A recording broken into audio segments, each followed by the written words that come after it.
Tai nutiko vieną tamsią, vėlyvo rudens naktį, kai vėjas švilpė pro senus langų rėmus taip, lyg kažkas būtų pamiršęs užverti pasaulio kraštą.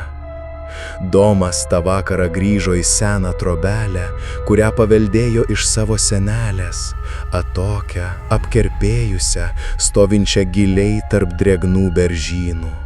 Vieną tų namų, kurie atrodo prisimena daugiau, nei norėtų papasakoti. Jis buvo pavargęs. Ne nuo kelionės, nuo gyvenimo. Pabėgęs nuo miesto triukšmo, žmonių veidų, kurių nei vieno nebegalėjo pakęsti. Čia, sename medinėme namelyje, jis tikėjosi rasti tylą ir laiką sau. Gal net prisiminti, kuo kadaise tikėjo. Bet troboj nuo pat pirmos akimirkos tvyrojo nejauki nuojauta. Tarsi kas stebėtų, tik neturėtų akių.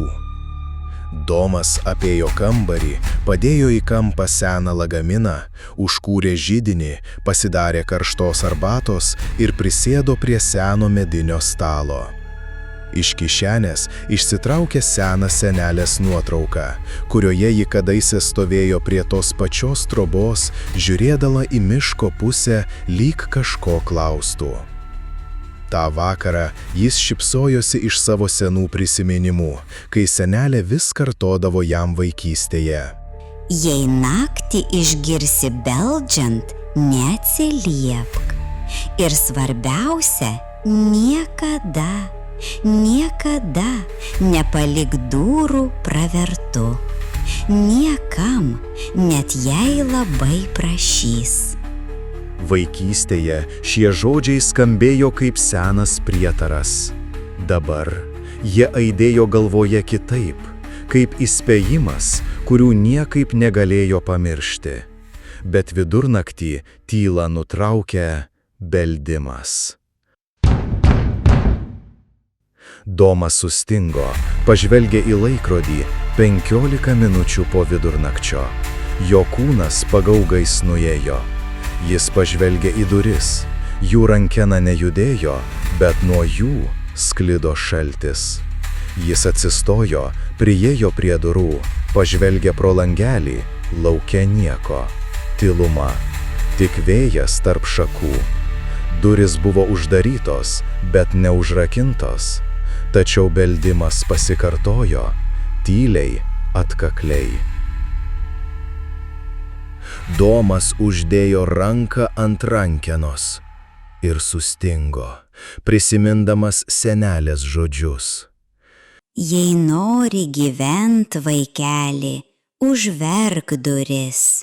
Durys tai daugiau nei medinės lentos, jos tai kvietimas. Bet mintys apie vaikystės baimės pasirodė juokingos, juk dabar ne viduramžiai. Jis suėmė rankeną, pasuko ją, praverė duris tik vos per sprindį.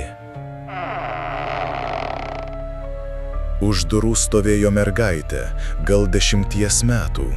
Stovėjo nuleidusi galvą, ilgais, šlapiais nuo rūko plaukais, kurių galai prilipę prie skruostų. Suknelės klostės lėtai virpėjo nuo nakties vėjo. Prašau, aš pasiklydau, ar galiu užeiti? Domas sustingo. Širdis pradėjo daužytis. Jo burna išdžiuvo, pirštai sustingo, bet suveikė logiškas protas. Gal kaimynų vaikas? Gal kas nors nutiko? Bet artimiausi kaimynai už 6 kilometrų. Kas tu? Kaip čia atėjai? Mane iškvietė. Ir tada pakėlė akis. Domas atšoko. Jos akis buvo visai juodos, jokių vyzdžių, tik tamsa, šlapia, gili, sugerianti šviesą. Veidas perbalęs, lūpos vos pravertos, o balsas kaip stiklas per aksomą. Tu palikai duris pravertas, tu mane įsileidai. Durys staiga atsivėrė plačiai, lyg nuo sprogimo. Iš lauko pūstelėjo ledinis oras, užgesindamas visas žvakes kambaryje. Arbata puodelyje subangavo. Kambarys prisipildė keistų negarsių ūžesių, tarsi būtų ūžęs pats protas. Ir tada jis pamatė ją visą. Ji neturėjo kojų, tik šešėlis, slenkantis per grindis.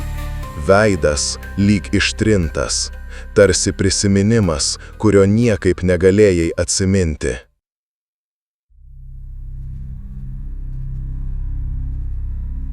Kitą rytą troboje tyla. Domo nebuvo, jokio pėdsako. Tik pravertos visos durys, lyg kas tyčia būtų jas taip palikęs. Ir ant stalo senelės nuotrauka su užrašu kitoje pusėje. Jei durys pravertos, jie jau viduje.